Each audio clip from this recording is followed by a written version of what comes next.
Our next speaker, Nancy Maron, will be leading the following more interactive session. Nancy is a consultant for the Science Gateways Community Institute and the founder of Blue Sky the Blueprint.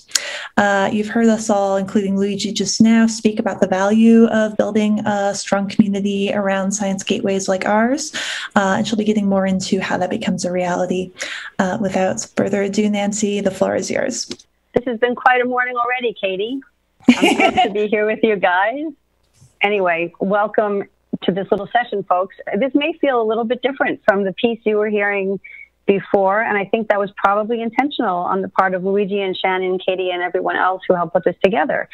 We're going to look a little bit at a certain angle of sustainability. I have a particular lens on this that I hope will be helpful to you. I'm here on behalf of an NSF-funded project called SGCI, which is was created in order to help science gateways. And that's a pretty broad umbrella these days. I suspect at the beginning, a gateway was really something to facilitate access to sophisticated computational projects that needed HPC. These days, when we think of a gateway, it's practically anything. Any kind of website that provides valuable resources. They can be computational, or they can just be content and data to a community of people who needs them. But that's actually the key in Gateway. That's actually more key than almost anything else, even discipline, is that it provides service to people. And so we're going to spend a bit of time on that. So our organization, SGCI, supports sustainability planning in a ton of different ways. The piece I've been working on is focusing on consulting and training. And we work with projects, probably a lot like yours, on understanding the value of the project in order to develop a sustainability plan. And I'll tell you in a minute what I mean by sustainability plan. But we zero in a lot on the value, because even though we think we know what's important about a project, articulating it teases out some of the subtleties you need to think about, and to use that to identify a funding model and an overall sustainability hypothesis. I guess I should tell you a little bit about who I am, but I'll go quickly over this. My background includes a stint in commercial for-profit publishing at some smaller shops. I've also done a bit of research on actually what makes digital projects sustainable. So I've gotten a chance to work with a lot of projects, figure out the things that tend to work and tend not to work. And most recently, I started my own firm where I get to work with clients in all disciplines, in all kinds of institutions, but within the academic and cultural space. Now, I guess I wanted to know a little bit about you. So we have a poll teed up, if that's working. And I'll ask someone there to share with me what the results look like. But just to get things started and to get a little sense for me, really, of who's out there in this audience, tell us a little bit about who you are: researcher, software engineer, data scientist, and a few more choices. Great. And again, I'll just ask someone there if you can share with me what the results say when you see them, because I'm still going to try to get myself the visual, but I don't have it yet. We're looking fairly balanced between researcher and software engineer at around 35 to 45%. And then we have a few data scientists, students, and a few, one person marking other. Okay. I would beat up on the one person to tell us more, but for now we can move on. But that's an interesting mix, and it's not surprising. Often when I work with teams and when the SGCI works with teams, we actually actively encourage both the academic researcher and the tech lead to join us because of how important that collaboration can be. So it's nice to see that that's the split that you guys have here too. The next poll is asking you, for those of you who are working in a discipline, in some disciplinary specific work, what discipline that is or what kind of general bucket that falls into. So that's poll number 2. So once you guys have that up, tell me what you're seeing there. Much larger mix this time around. Yeah, we're still getting responses, but I feel like we've got at least a few from almost everyone. We've got wow. 6 people from built environment and geosciences, 3 people from digital humanities, 3 people engineering. And of course, this is check boxes, so some people may identify in more than one group. 4 life sciences, 10 in software development, and 7 folks wearing interdisciplinary hats, as well as 4 others. Okay. We have a shorter schedule and now a slightly shorter schedule, but we're going to talk a little bit about a basic definition of sustainability. And then we have 2 actually extremely enjoyable interactive exercises, one called the napkin drawing, you may have heard of, and the other is around value proposition. So let's keep going. We're going to still try to end around noon, so we'll see how that goes. To understand sustainability, the way I've been thinking about it is that once upon a time, you know, in an eon, some of us may still remember ago, funders seeded this space with a lot of investment, especially in the academic space. Let's see what great innovations we can cause to flourish. And so there's a lot of flourishing, but as we know, this requires a lot of feeding and care and watering and everything else. And after this great proliferation of great digital initiatives, if you are funded, there's a good chance that whoever is investing in your work is actually quite interested in figuring out, number one, that they don't have to continue supporting it forever. Fair enough. And secondly, that it was worth doing. So sustainability in this sense is sometimes actually an obligation. When you hear about my definition, you'll understand that this is not just like a life support question, it's a thriving and impact question when we talk about sustainability. So if you're the project lead, you probably want to ensure the future success of your work. And as we all know, hard work is great, but hard work absent a strategy about how to make something thrive is really just hard work without any of the payoff, and we don't want that. So next slide, we're going to talk a little bit about eBird. In the citizen science world, there's a terrific example that's not so new anymore, but still very innovative in its approach. The Cornell Lab of Ornithology has this project. It's a citizen science project that brings in birders, amateur birders. And the logic of it was always to gather data that could be used by the professionals that are at the Lab of Ornithology. So this is all a great idea. When they first started doing it, though, this project was interesting and got some uptake, but may not have gotten as much uptake as the leaders wanted it to. And they tried to figure out, why would it be that amateur bird watchers would not love to supply birding data for the benefit of the scholarly community? And I say that tongue in cheek, because obviously professional bird or amateur bird watchers love what they do, but they're not doing it for the love of research. They're doing it because they love their lists. They want to know what they've seen, how much left they have to see. They want to compare their lists. And eBird's leaders figured that out. They figured it out by deciding to hire people into their project that were of the birding community. And they figured out by talking to birders and knowing birders that what they really wanted were these checklists. And I mention that because the laser focus on building something, even if you're an academic project, but from the point of view of who's using it, is critical. And it was the pivot for them that led for them to have a big inflection in the number of monthly bird sightings. We're going to go through these next few slides pretty quickly, but I want to show you how this works for eBird, how this focus on users actually is the core to their sustainability. And then we're going to ask you to think about what that looks like for your projects. So let's look at the slide showing little eBird. And if you're interested in more on this case, when I was with Ithaca SNR, we wrote many case studies that specifically are looking at sustainability strategies. And so I just give you the links here for 2 of them. We did updates one year and a couple years later for about a dozen of them. And they really dig into the questions of how people saw problems and how they were able to troubleshoot them. So for eBird, if you think about it, they have this great database. That's the thing, a database and the interface, which allows people to input data and also slice it and dice it for different interesting visualizations. But the really good stuff happens on the slide you're looking at, where you see how this two-sided market works. On one hand, they're focusing on what do we give these birders, regular amateurs, not scholars, in order to make them play with us? What's going to draw them to us? They need a lot of volunteer editors because, you know, we don't want random data going into that database. The volunteer editors are necessary, but they really are volunteer, but we need them because they're the people who figure out if I misidentify some strange tropical bird in the middle of the Bronx, they need to know that it was at the zoo and not actually a sighting of something in the wild. And then on the other hand, by virtue of doing this great work and getting all these observations in, on the other side, the value goes out to these academic researchers who are then able to have a high confidence in the quality and the volume of the data in there. And same for policymakers.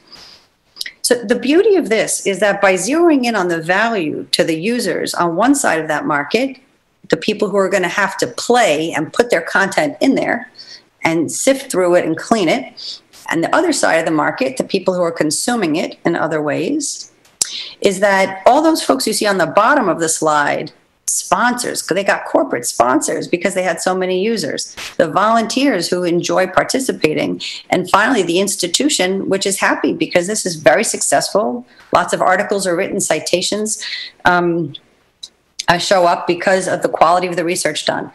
So this starts to create this virtuous cycle. And if we go to the next slide, my definition, and the one I hope you can take on, is when you think about sustainability, what you're really looking at is being able to articulate, and I do mean that, being able to talk through how this works for your project. What is the cycle of renewable support that you can describe to give yourself some confidence that not only are you building something great, but the virtue of having built something great is that the people that are benefiting from it are going to contribute back in some way. And I know that contribution is actually, that's a key way to talk about what you're looking for when you're talking about code, but there's lots of ways people can contribute. So when you think about it, how are you making it easy for people to want to contribute? And as a result, are they contributing in the volume and the quality and the quantity that you want to see? Because if you can define that, that's essentially your sustainability model. Let's go to the next couple slides. I just want to share with you, we're going to be talking about value proposition in a minute, and I want to give you a feel for what we're talking about. When you first have a concept or you're working on a software project, but you're with your own team, that's kind of internal sometimes. It's still just you guys. It's a great idea. If you go to the next slide, though, at some point, you want to be able to test that idea out in the world, see how it compares to other people, see how it compares to other similar concepts. There's often a stage of competitive review, but that lots of digital projects would do, or lots of companies would do even. And you want to think about it. What are we doing? How is it different? How might it be better? The next piece is you figure, how do we compare in terms of what our users think? Are our users happy with what we're doing? How are we appealing to them, and is it doing what it needs to do for them? These are external forces that should be shaping that original great idea to mold it into project or concept, and with a value proposition that you can really build from. And so the next two slides just suggest that once you've molded that value proposition, then we'll deal with the operational questions. There's a ton of how-to, what do we do next, how do we execute?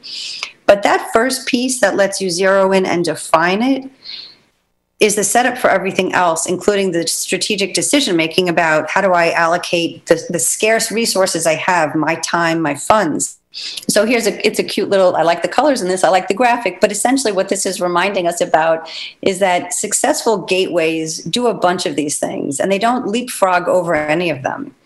So actually almost anyone running a business probably does this too. Having a very deep understanding, not just of who they are, your stakeholders and users, but what drives them, why they're playing with you, instead of with somebody else, where you live in the broader landscape, and therefore how you define that unique value proposition. And then we won't get to this much at all today, but the other things that they all do are thinking hard about budgets that properly fund it, don't starve the project, where the funding comes from so that you can do this, and how to set goals and make sure they happen. So these are common things. And again, if you're interested in this kind of fuller discussion, those Ithaca reports could talk through this in some detail. So the next slide just reminds us that whatever your sustainability story is, remember that it's not sustainability like we just want to keep things alive as opposed to not alive. We want these projects to continue to grow and thrive. You want there to be something that fits your project and that is ongoing and renewable. Grants are great, but they can be a risk. And to do that, the trick is to build in value for your users.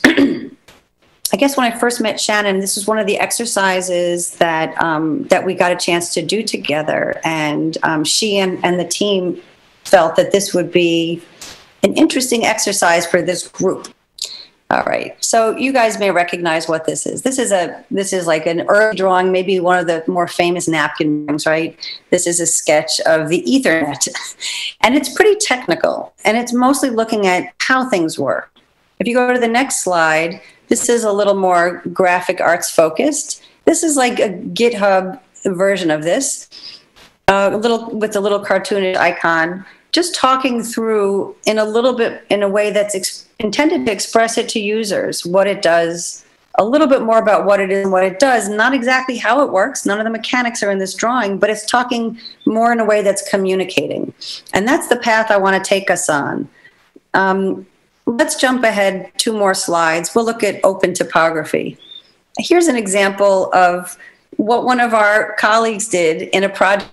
He's showing us some stuff about what the information is, for example, what the kinds of activities are his project is doing, and what some of the outputs are. His stick figure's okay, a little subpar, but no one's going to criticize anyone's artistic skills today. So it's good. It's a good start. What I would love to see you do is to take a minute and create a simple napkin drawing that outlines how your project, your software product, your gateway, does something for users. What does it do? The eBird example I shared with you is not bad. You could show something like, here's eBird, and here's what the users do by inputting observations, and here's how ornithologists make use of data on the other side. That's a type of a napkin drawing that tells a bit of a story about value to users. So take 2 or 3 minutes, maybe even 4 or 5 minutes, but I'd love you to take a moment now. Feel free to do this by hand. We could literally do it by hand. You could hold it up to the screen. If you have a slide to share, maybe there's a way we can see your slide. But when you do this, I'm aware that there may be some folks on the call who are more focused in on what their individual project is doing and what its aims are. And there are going to be others on the call who actually want to think about what that looks like for Clowder itself. And so as you take on this exercise, feel free to choose either. And when we come back together, and I'll give us, like I said, a couple of minutes for people to work up something. It would be wonderful if we could have one example of some thinking about what a napkin drawing looks like that expresses the value of what your project gateway does for users in a way that lets you communicate it outside of the technical developer community. I would love to see at least a couple of examples, because it helps a lot. You'd be surprised, and things that feel obvious aren't always as obvious as they seem. So let's come back together at 20 minutes past, and I'll look for volunteers to share at that point. If we have someone who's game to start sharing, and an easy way to do that sharing, I would love to see it. Oh, well, I see that Max has shared his image. Max, would you prefer to screen share? I was just about to download that there, but up to you. Well, I drew it in person, so I uploaded my photo. There we go. It might be easier to pull up that image if you can, or I can. Yes, give me one moment. I've just downloaded that. I might beat you to it. Okay, so I'm sharing hopefully a little sketch that I made. I've got that up on the screen now. So can everyone see my diagram here? Yep. Hopefully. So this was a little bit different of a diagram for me, because this is about what the value is to users, and I'm used to doing these sorts of diagrams with software and how things fit together, like on a technical level. So I tried to think about this a little bit differently. But some of you who have been here for a few days have heard about the TerraRef project built on top of Clowder. And TerraRef was an interesting project because we were like mostly a scientific community. I was one of just a couple developers, and a lot of this was trying to circulate data for people. So the value proposition that Clowder served for us starts with the data creation up there in the center of a person or a few people who are collecting data, using it to upload to Clowder to be our primary data repository. So like step one of value is just making the data widely publicly available. We knew that Clowder was scalable. It could hold a lot of data, and it could let you download a lot of data. So we used Clowder to circulate the data. And then the whole project was about new insights. Like this raw data in and of itself was cool, but not that interesting. It was all about what scientists could figure out from the data. In our domain, this was about plant science and trying to, optimize genomics and that sort of thing. So we had the first fleet of extractors that Clowder ran that you might have heard about yesterday to generate the first set of new insights, and it would generate metadata. So that's those boxes that are in the bottom right here. And we were continually generating metadata. And so it wasn't just the raw data then, but it was the ability to generate this consistent set of metadata from all the data that people uploaded. And we had data from different sources, from Arizona, from Kansas State, from Illinois. And we were all benefiting from this framework that we had. So the scientific community was already able to benefit from this sort of automated processing and combined with this circulation ability. But the cool part came with that big circle on the left when the community started looking at the data. And that's what those little pyramid cones are on the right. That's their little eyes of Sauron that are looking at our Clowder and our metadata, and they're seeing our data and they're learning things. And the cool thing that happened is that as the project progressed over the next couple of years was that they started to give us new data and extractors to contribute back to the project. And that's that final box in the bottom left there. We onboarded, for lack of a better word, we onboarded some new processes and new data into the Clowder ecosystem that then went through to generate new insights and new metadata. And it was kind of like a snowball where we got more attention and a bigger community and more data contributed. And in terms of what the value was to users, we can't forget on the upper right, we have had several publications come out of all of this. TerraRef and the Clowder application, our web application, are referenced in the publication as a DOI.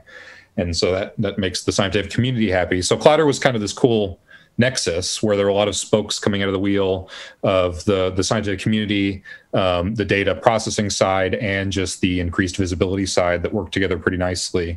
And I think worked pretty well. So that's kind of shaped my, developmental direction for Clowder sometimes as we talk about where this project is going and the value of open source, because I've seen that firsthand, with the project here. So what I love, this is wonderful. I mean, so what I love about what you're saying, in a lot of ways, actually, it has a lot of the feel of that eBird example, in the sense that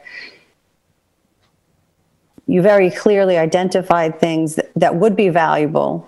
And in fact, it maybe sounded a little, Max, I'm not sure if this is true, but to what extent were you expecting the community to find those things valuable, and to what extent were there some happy surprises once they started working around in there? Well, in this case, I would say a lot of it was happy surprises. We didn't really know. We had this big pile of data, and the pitch was, this is more data than anyone's ever collected. It's going to be awesome. And we laid it all out and realized that we didn't really know what we were going to do with it. And a lot of the techniques for looking at this data didn't really work at the scale that we were working at. So we needed to go back to the drawing board and figure out what we were going to offer people. Of course, speaking for myself as a programmer, we didn't really know until we got the data out in front of people what they wanted to see. And as many of you will know, it's not till people actually have their hands on the data that you get the real reactions. We can't predict what we're going to find interesting or valuable till we look at it. So it almost had to be this iterative approach of like, we have to give them raw data that we know isn't in great shape so that we can figure out what the value is going to be from this. And yeah, if we had tried to do this in a vacuum, like just the people running the sensors and us at NCSA, I think we would have come up with a very different and less compelling product than actually working with the people who were publishing these papers, because they essentially drove the direction that we ended up taking things. Yeah, that's wonderful. And it sounds like this, this may not be new information to you, but expressing this way seems like it's maybe the first time you've actually mapped it out. But what this looks like to me, this is really like the logic of how this runs as a business, even though it's not a business. But this is a cycle of ongoing investment that you've committed to. Now the R&D is like the community does it for you. They play around in there and they point you to the things that you need to do next for them. You choose to invest in them, and then they spin out these things that are valuable to you. And it's definitely affected my, I guess, thought process or planning for the new projects that are starting up like this year, for instance, being able to incorporate a plan for getting the community involved and like getting these user use cases out as early as possible. Yeah. Because now we know that saves some headaches later. And I haven't even stressed you out about defining who this community is, but how broad does it go? Have you noticed any surprises in who the community is? Meaning, you're saying researchers, and you have some bounds around what the domain is, but how narrow versus how broad is the engagement in terms of discipline? Well, I would say it's expanded. This is a 5-year project, and originally it was very narrow. It was just people working with particular type of plant and particular type of genomics. And then once we expanded to show the data that we had these cool photographs and we had sensor data and all this, we did end up getting some additional interest from people like outside the original sphere. I would say it was still a fairly narrow project, but at the same time, we had hundreds of people showing up to, the important demonstrations we had of some of this data. And I know that there were industry people who started showing up, and there were people who were interested in, I don't know enough about this community to have a role in that. So it's not something I think about too often.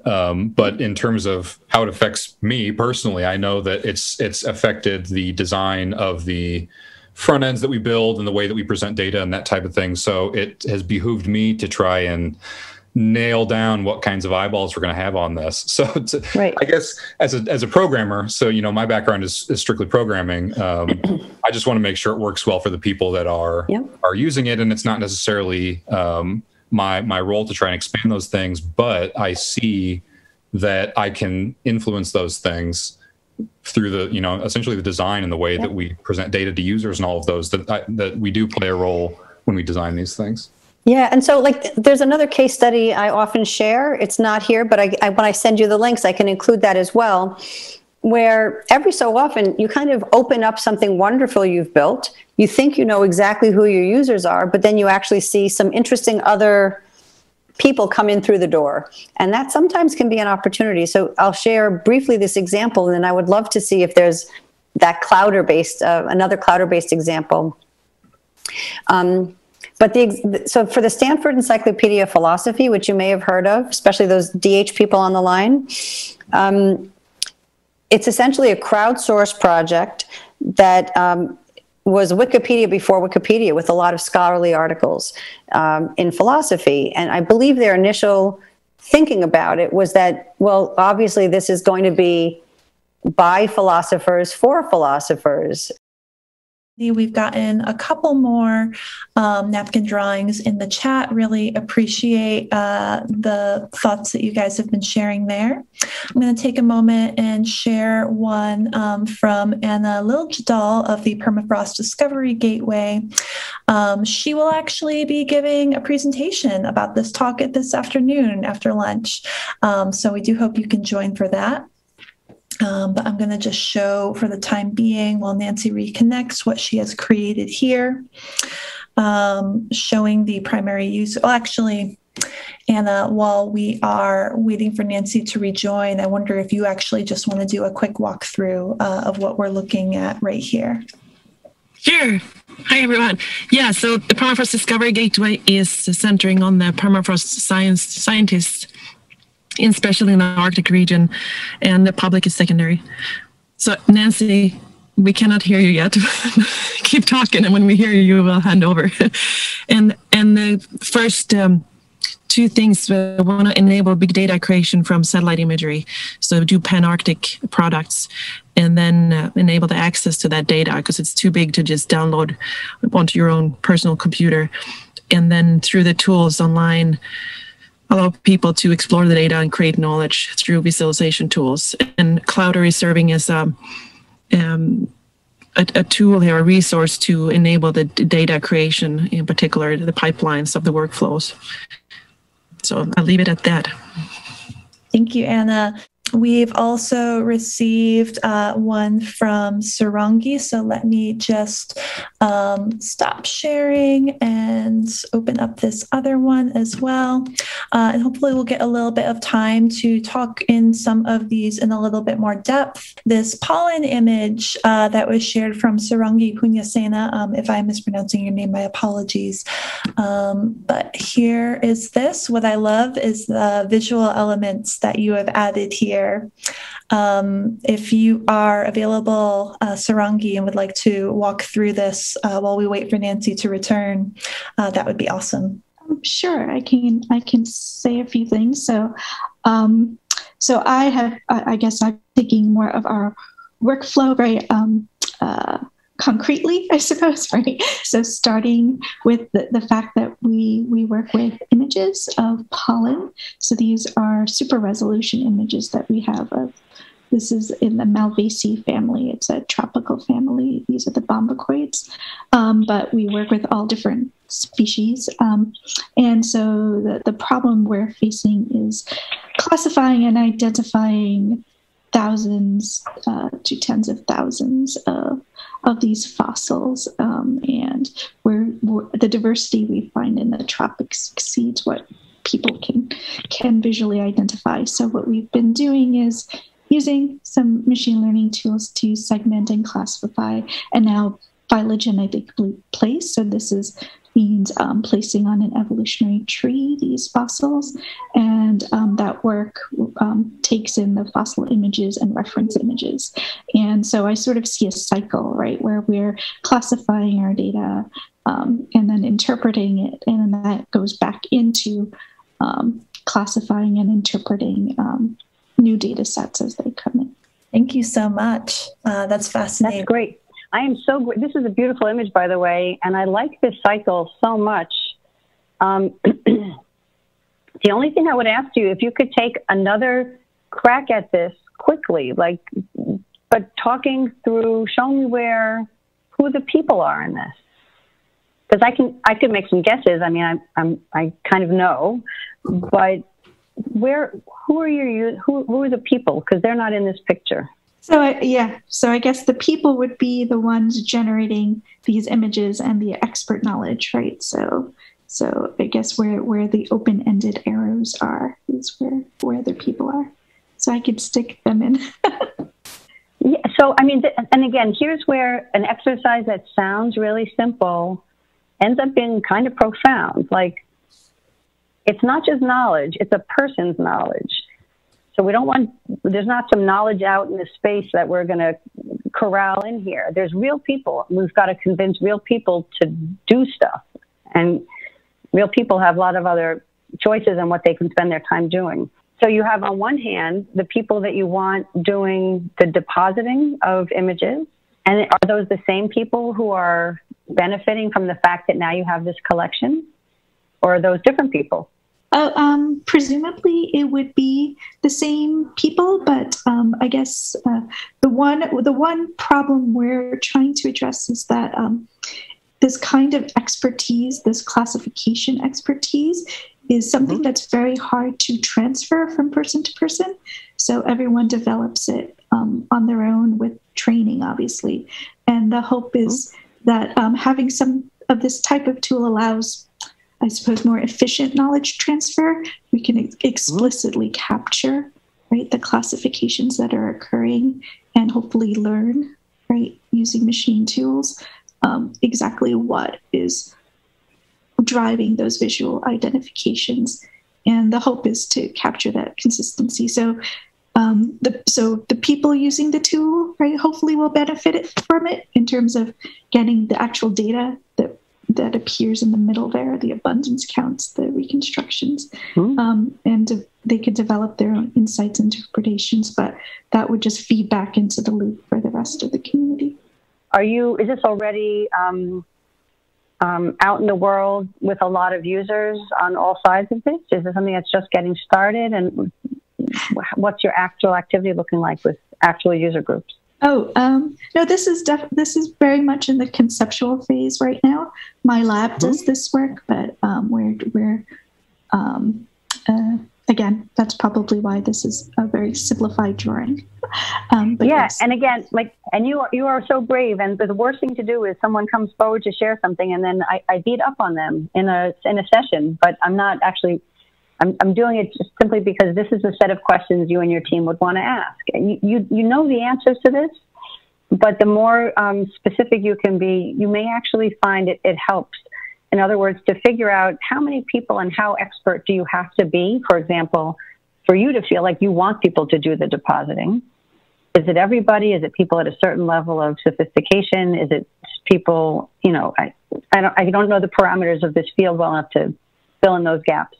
But you may want to be pretty specific about the field, but also the levels, also how you'll make decisions about what goes in, what doesn't go in. But in terms of a profile of what a contributor looks like, and that might be a much narrower community, in quotes, a group of people, than the community of people who are going to be happy that it's there. So you might have you don't have to control much at all about the community of people who may be consuming it or making use of it in some other way. And there you might want to think, again, in the way that Max was talking, let's put stuff out there and see who comes to play with it. And at that point, you might identify different value propositions for different people there. So I'm going to use this example to segue us into the last part of today by saying that the more you know about who's using it, even who you think might be using it or who you wish were using it, you can start to shape up a value proposition, not even just about your entire project, but about who is it good for this particular category of person. So in the eBird example, I'll give you this example. eBird has one value proposition, that's for the birders.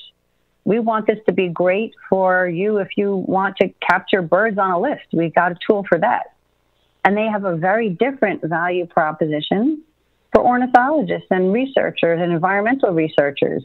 Look, we've got data. We've got clean, copious data for you to work with that will bring you fame and fortune once you run the analyses you want to run on it. Those are two different value propositions, and eBird does work to make those true in both cases. Because as we discussed earlier in this hour, they need things from both of those audiences.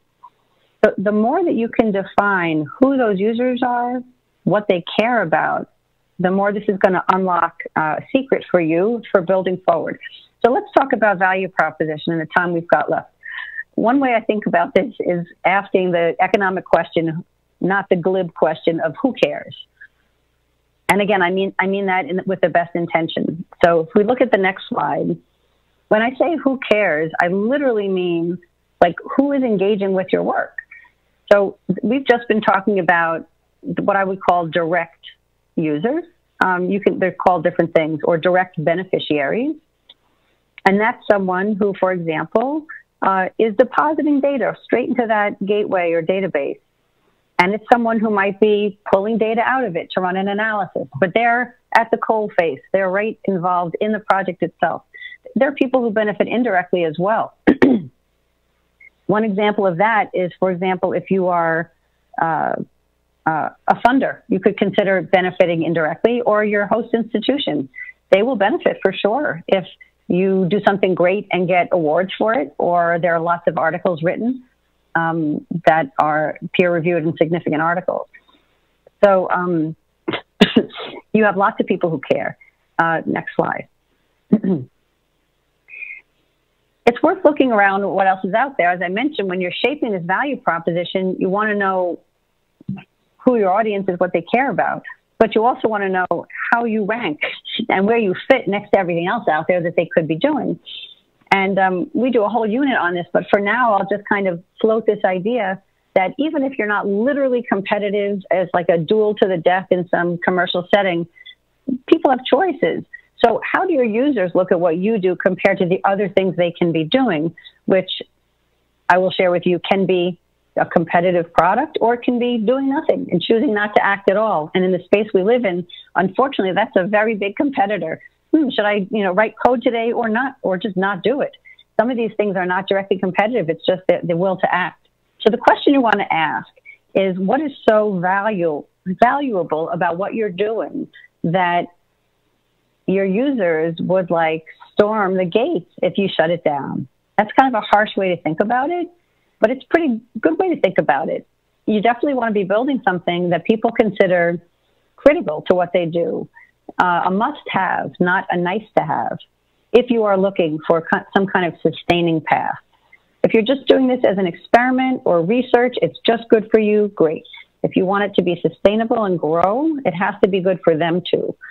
So that's the way to think about it. Here's a definition of a value proposition. There's two ways to think about it. And then I'm actually going to ask you to take another minute to think about your own. The deeper flavor of this is what I want you to think about for yourselves, which is value proposition can just be some nice language, but it's really the understanding that you have of how your project is delivering something uniquely valuable to a set of users or stakeholders.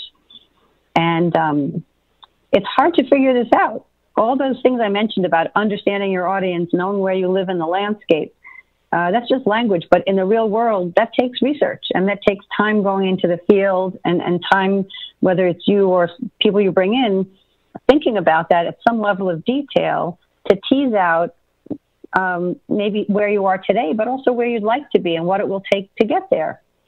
Because at the end of the day, you want to be able to have a very clear and unique way that you are doing something great for the users you care about, if you want them to then contribute back and lead to this great cycle. Value proposition certainly is also a statement. So we're going to have to leave it pretty much at the statement level for today, but understand that it's not so much just the words, it's really that understanding of the logic that's the critical part. So here's some examples. If you look at eBird, they had an app early on that was stated their value as find birds nearby and around the world. That told people pretty clearly what that would do. Etsy is an example. You may be aware of it. It's a website, been around for a while now. Very, very clever, two-sided market, kind of the same logic as an eBird. On one hand, they have a value proposition that goes to a consumer. You can shop directly from people around the world. And, but that's not all they do. They have a different value proposition that faces the people actually building the things and crafting the things. So their value proposition and the way they express their value is, we will let you turn your passion into a business. And again, the reason I'm outlining this two-sided market is even if you don't have two different sides feeding into the same kind of platform in a different way, you may just have different segments. You may have senior researchers, junior researchers, researchers in this field versus in that field. It's okay to have more than one value proposition, but you should, again, spell out why what these guys need is different from what those guys need. What we're going to give them is different. Because, again, it's what will drive how you do your work. So to keep things really simple, I'm going to give you the simplest way to think about this, which is we're going to take that beautiful explanation that Max gave us and the explanation that Sarangi gave us, and I'm going to have you condense it into literally one sentence, which will be called your value proposition for today.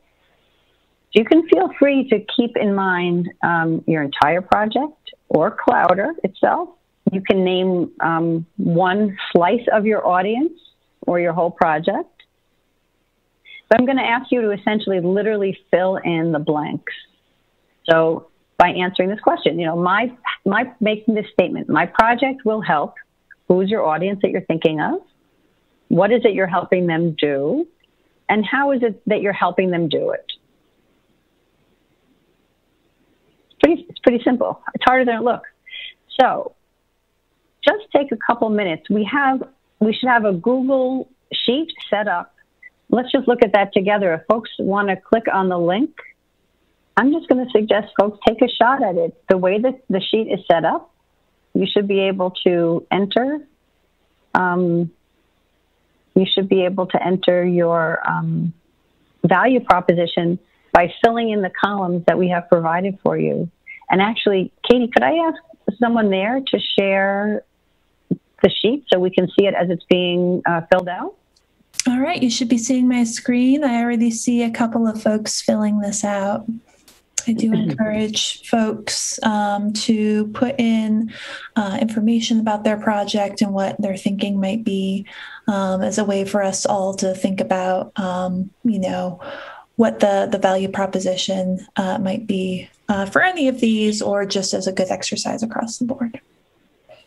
And folks, even if the organizers or anyone else wants to fill in on column F a few different value propositions for Clowder itself, as it faces the different types of projects that might be using it, that'd be wonderful.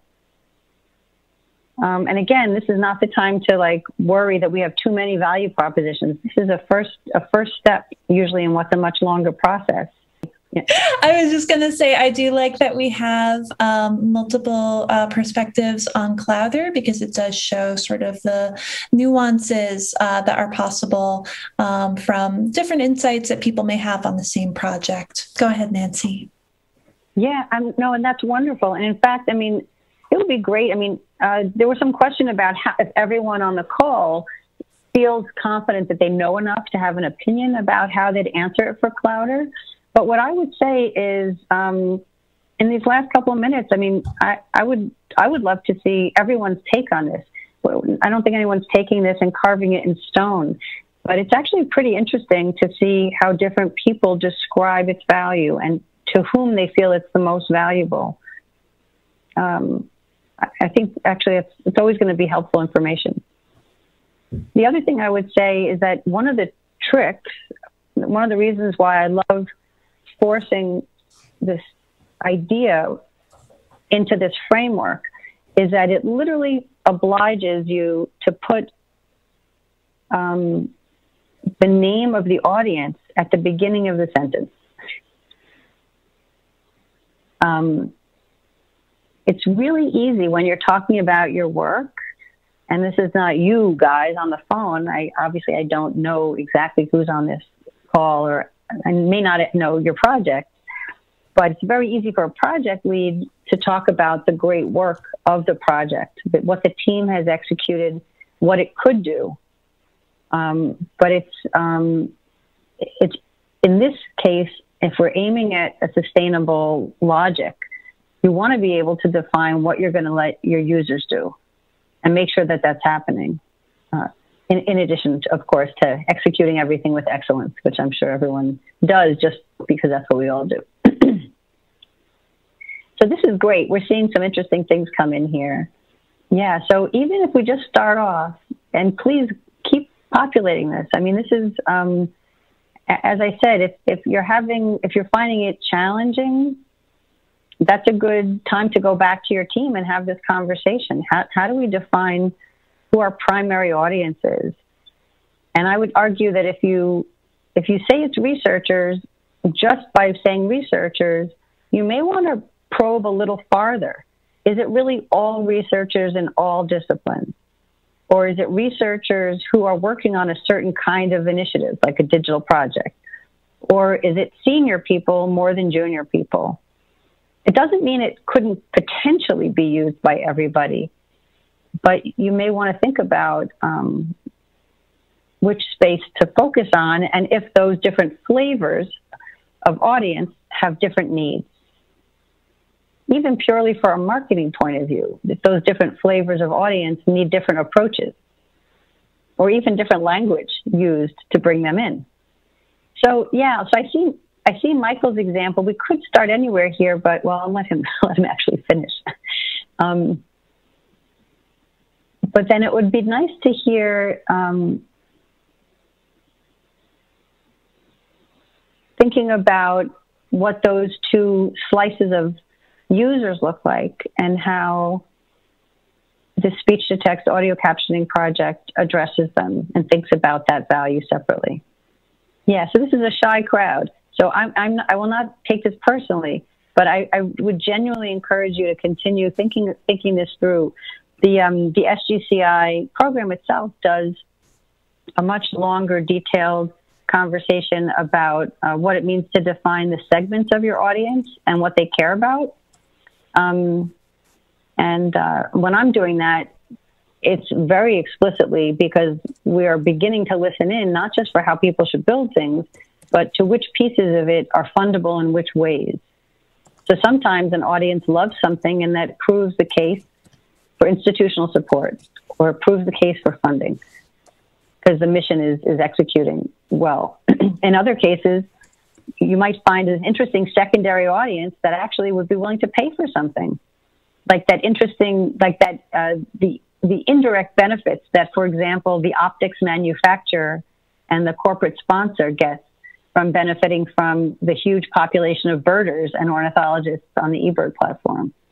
So actually, Michael, we only have a couple minutes left, but maybe could you take 1 minute maybe of that to just talk us through when you think about how those are different value propositions for those different segments? Well, the inspiration was, myself as a video editor, I needed an easy way to add captions. And then it became, oh, wait a minute, these captions are garbage. I can't use them because it takes just as much time to fix the captions as it does to just do it by hand. So there was that inspiration. And of course, it's going to help the hearing impaired. That might be a more indirect benefit than the project is actually focused on. But then also the thought was to see if we could compare these different speech-to-text systems and see where they make mistakes, and if several others get something correct, whereas one of them makes a mistake, let's go investigate why that mistake was made and look at the code or whatever we can find out about that system and see if we can't offer a way to fix that problem and offer that back to the builders of that system. So this is really interesting to me already. And thank you for sharing that. So the video editors, it's almost like this is like you're almost kind of a business to business. You're giving them a technical solution that's going to help their work. The hearing impaired down the road will benefit, but that's almost like, you love when funders ask you to prove that some technical result ended in, solving a worldwide problem, and it's hard to connect all those dots.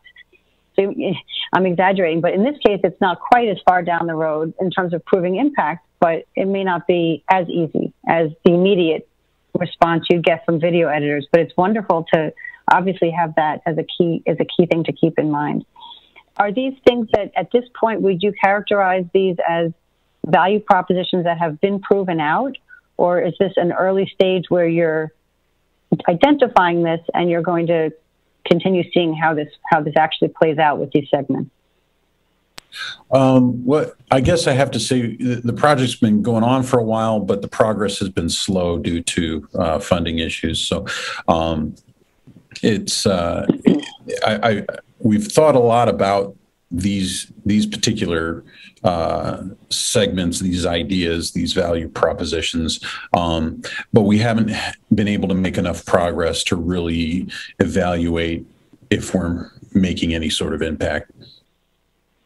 Yeah, so this would be what we tend to do. So this is a very super rapid fire waltz through what is sustainability and what's our first shot at a value proposition.